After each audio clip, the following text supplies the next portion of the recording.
தூதர்கள் என்கிற இந்த டிவி நிகழ்ச்சிக்கு இந்த நாளிலே உங்களை அன்புடன் அழைக்கின்றோம்.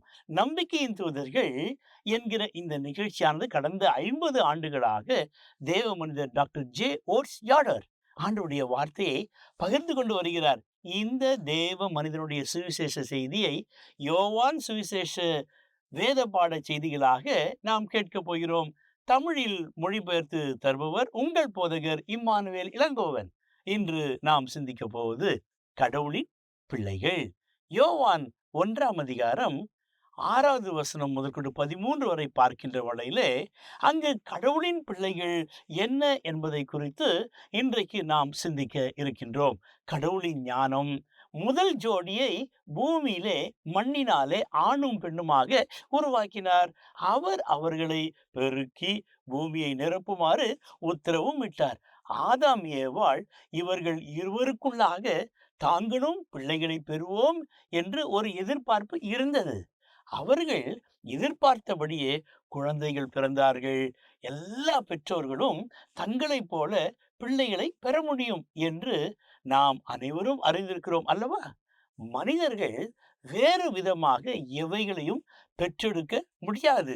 எந்த மனிதரும் மனித குழந்தைகளை தவிர வேறு எந்த உயிரினத்தையும் பெற்றெடுத்ததும் இல்லை. நீங்கள் எது என்றால் நீங்கள் அதைத்தான் உருவாக்க முடியும். ஒரு மனிதன் ஒருமுறை கூறியது, நீங்கள் பெறக்கூடியது உருவாக்குவது கிறிஸ்தவம் இல்லாத அழிக்கப்படுபவர்களை அவரை நோக்கி நாம் நம்பிக்கையுடன் ஒரு அடியை எடுத்து வைக்கும் வரைக்கும் நாம் அனைவரும் கடவுளிடமிருந்து பிரிக்கப்பட்டவர்களாக இருக்கிறோம். நம்மில் ஒவ்வொருவரிடமும் கடவுளின் ஆவியால் தொடப்பட வேண்டிய ஒரு பகுதி நமக்குள்ளாக இருக்கிறது. அது மட்டுமே நம்மை ஆவிக்குரிய முறையில் பிறக்கச் செய்யும். மேலும் லோகாஸ், அதாவது வார்த்தை, தேவனுடைய வசனம் நம்மை கடவுளின் பிள்ளைகளாக உருவாக்குவதில் ஒரு முக்கிய பங்கு வகிக்கிறது. யோவான் 1ஆம் அதிகாரம் 1:6 முதல் 13 என்ன வாசிக்கிறோம்? இந்த தியானத்திற்கான ஒரு வேத பகுதியாக இருக்கிறது. தேவனால் அனுப்பப்பட்ட ஒரு மனுஷன் இருந்தான். 6வது வசனம். அவன் பேர் யோவான். அவன் தன்னால் எல்லாரும் விசுவாசிக்கும்படி அந்த ஒளியை குறித்து சாட்சி கொடுக்க சாட்சியாக வந்தவன். அவன் அந்த ஒளி அல்ல, அந்த ஒளியை குறித்து சாட்சி கொடுக்க வந்தவனாயிருந்தான். உலகத்திலே வந்த எந்த மனுஷனையும் பிரகாசிப்பிக்கிற ஒளி அந்த மெய்யான ஒளி. அவர் உலகத்தில் இருந்தார். உலகம் அவர் மூலமாக உண்டாயிற்று. உலகமும் அவரை அறியவில்லை. அவர் தமக்கு சொந்தமானதிலே வந்தார். அவருக்கு சொந்தமானவர்கள் அவரை ஏற்றுக்கொள்ளவில்லை. 12வது வசனத்தை வாசிக்கிறோம். அவருடைய நாமத்தின் மேல் விசுவாசம் உள்ளவர்களாய் அவரை ஏற்றுக்கொண்டவர்கள் எத்தனை பேர்களோ அத்தனை பேர்களும் தேவனுடைய பிள்ளைகளாகும்படி அவர்களுக்கு அதிகாரம் கொடுத்தார். அவர்கள் இரத்தத்தினாலாவது மாம்ச சித்தத்தினாலாவது புருஷனுடைய சித்தத்தினாலாவது பிறவாமல் தேவனாலே பிறந்தவர்கள். இந்த வசனங்களில் தேவனுடைய பல செயல்கள் இங்கு குறிப்பிடப்பட்டுள்ளன. நாம் தேவனுடைய பிள்ளைகள் ஆகலாம். முதலாவது செயல், அனைவரையும் அவர் சேர்த்து கொள்கிறார், சேர்த்து கொள்ள விரும்புகிறார், சேர்த்து கொண்டார். அவர் தனது தூதன் மூலமாக அனைத்து மனிதர்களையும் சேர்த்து கொண்டார். தேவன் ஒரு தூதனை அனுப்பினார். அவரது பெயர் யோவான். அவர் ஒளிக்காக சாட்சி சொல்ல ஒளியை சுட்டி காட்டி மக்கள் ஒளியை காண ஒளி யார் என்று எடுத்து கூறும்படியாக வந்தவர் இந்த யோவான். இதற்கு காரணம் அனைத்து மனிதர்களும் நம்பும்படிக்கு அவர் அனைவரையும் சேர்த்து கொண்டார். யோவான் அந்த ஒளி அல்ல, இது தெளிவாக கூறப்பட்டது. அவர் யார், அந்த ஒளி யார் என்பதை சுட்டி காட்டும்படியாக அனுப்பப்பட்டவர். ஒளியின் இடத்தை எவரும் எடுத்துக்கொள்ள முடியாது என்பதை நீங்கள் கவனமாக உணர வேண்டும். யோவான் என்ற இந்த தூதர் ஒளி யார் என்பதை கூறவும் ஒளியை எங்கு காணலாம் என்பதை காட்டவும் வந்தவர். இதன் மூலம் தேவன் தனது திட்டத்தை செயல்படுத்தி அனைவரையும் சேர்த்து கொண்டார் என்பதை வேத மிக தெளிவாக திட்டமாக கூறுகிறது. அதை நாம் நம்ப வேண்டும். 2வது செயல், அனைவரையும் நன்றாக அறிந்து வைத்திருக்கிறார் தேவன்.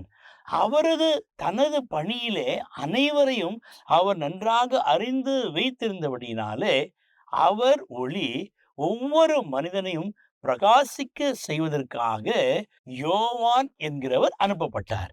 அதுவே யோவான் சாட்சியளித்த உண்மையான ஒளி, உலகத்திற்கு வரும் ஒவ்வொரு மனிதனையும் பிரகாசிக்க செய்யும் ஒளி. கடவுள் உங்களுக்கு கொஞ்சம் ஒளியை அளித்துள்ளார். உங்கள் ஆத்துமா உங்கள் ஒளிக்கு செவி சாய்க்கிறது. ஆனால் இயேசு உண்மையான ஒளி உலகத்தில் இருந்தார், சொந்தத்திலே வந்தார், சொந்தமானவர்கள் அவரை ஏற்றுக்கொள்ளவில்லை.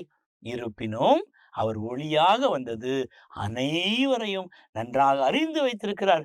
இதற்காக நான் மிகவும் மகிழ்ச்சி அடைகிறேன். ஏனெனில் யாரும் தவிர்க்கப்படவில்லை, அனைவரும் சேர்த்து கொள்ளப்பட்டார்கள். அதைவிட மகத்தான ஒன்று என்னவென்றால், ஒளி அனைவரையும் சந்தித்தது. நாம் அந்த ஒளியை சந்திக்கும் திறனை உடையவர்கள். நாம் அவரால் சந்திக்கப்பட்டுள்ளோம். நீங்கள் அதை உணராமல் இருக்கலாம், ஆனால் உண்மையாகவே சந்திக்கப்பட்டுள்ளீர்கள். ஏனெனில் தேவனுடைய ஒளி உங்களுக்குள் வைக்கப்பட்டிருக்கிறது. அந்த ஒளி உண்மையான ஒளி, பதிலளிக்க வல்லது. இதற்கு வேதம் தெளிவாக கூறுவது, அந்த ஒளி ஒவ்வொரு மனிதனையும் ஒளியூட்டியுள்ளது. தேவனுடைய செயல்களில் அவர் அனைவரையும் சந்தித்தார். மூன்றாவது செயல் என்ன தெரியுமா? அவர் விசுவாச பலத்தை, சக்தியை அளிக்கிறார். தனது ஊழியத்தின் மூலமாக விசுவாச சக்தியை அளித்து மனிதர்களை அவர் சேர்த்து கொள்ளும்படியாக, அனைவரையும் சந்திக்கப்படும்படியாக அவர் கடந்து வந்தார். ஆனால் சிலர் மட்டுமே அந்த ஒளியிடத்தில் வருகிறார்கள். யார் அந்த சிலர்? அவரை ஏற்றுக்கொண்டவர்கள். அவரை ஏற்றுக்கொண்டவர்களுக்கு அவர் மேல் நம்பிக்கை, விசுவாசம் வருகிறபடினாலே அவர்கள் தேவனுடைய பிள்ளைகளாகும்படிக்கு அதிகாரம் கொடுத்தார். இதுவே முக்கிய திருப்புமுனை. அவரை ஏற்றுக்கொள்ளும் அனைவரும் தேவனுடைய பிள்ளைகளாக அதிகாரம் கொடுக்கிறார். அவர் உங்களை மாற்றுகிறார், நம் அனைவரையும் மாற்றுகிறார். அந்த மாற்றத்துக்கு பிறகு நாம் தேவனுடைய பிள்ளைகளாகின்றோம். தேவனாலே பிறந்தவர்களாகிறோம்.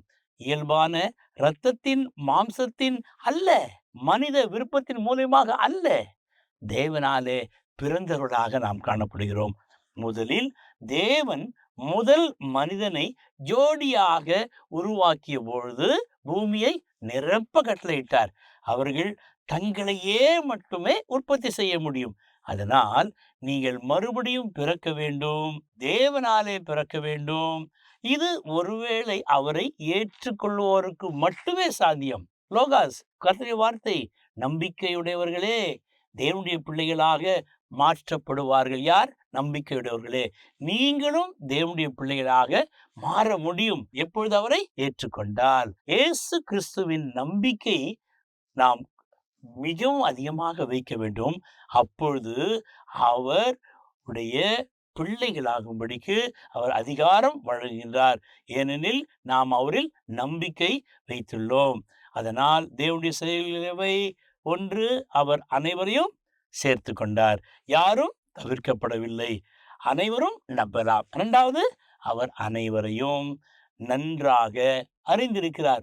மனிதன் தேவனை நாடும் திறன் உடையவனாக படைக்கப்பட்டான். மூன்றாவது, அவர் விசுவாச சக்தியை, பலத்தை அளித்தார். அவரை உண்மையாக நம்புகிறவர்களுக்கு தேவனுடைய பிள்ளைகளாகும்படிக்கு அதிகாரம் கொடுத்தார். அதனால் இதை கேட்டுக்கொண்டிருக்கிற எங்கள் அன்பு நண்பர்களே, நம்பிக்கை உங்களுக்கு உணர்வுகளின் அனுபவங்களில் மாபெரும் கதவுகளை திறக்கும். நீங்கள் அந்த நம்பிக்கையிலே அடியெடுத்து வைக்க வேண்டும். ஜெபம் செய்வோம். சேர்த்து கொண்டார், அனைவரையும் நன்றாக அறிந்திருக்கிறார், விசுவாச சக்தி அளித்தார், தேவனுடைய பிள்ளைகளாக மாறும் அதிகாரம் கொடுத்தார். ஜெபிப்போமா? நல்ல ஆண்டவரே, நாங்களும் அப்படிப்பட்ட பலத்தை பெற்றுக்கொள்ள உம்முடைய பிள்ளைகளாக மாற விசுவாசத்தின் நம்பிக்கைகள் தர வேண்டுமாய் இயேசு நாமத்தில் வேண்டிக் கொள்கிறோம் கர்த்தாவே. ஆமென், ஆமென்.